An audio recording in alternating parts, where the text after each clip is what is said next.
The sound of pencil on page is an escape for Jenica Perry from a life story that was never part of her plan. I never thought that I'd be in a position of homelessness at all. That never crossed my mind. Growing up in an environment where drug use was just a normal part of life, Jenica was working toward building a life of her own. I got prescribed Percocets from like a fender bender accident. My doctor prescribed them fairly easily.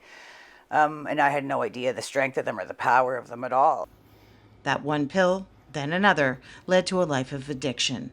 Instead of working on her art, she worked the streets. I was prostituting to make money so that I could buy the alcohol or whatever I was using to stay messed up enough to continue to make money. It was just a vicious cycle. Eventually leading to a life of homelessness, until life sketched a different path.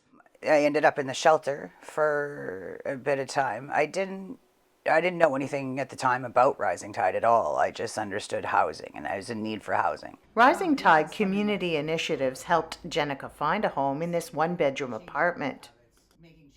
I was brought here with 5 backpacks, and I was lost. Like, as soon as they shut and locked the door and I had my own space, I felt guilty right away.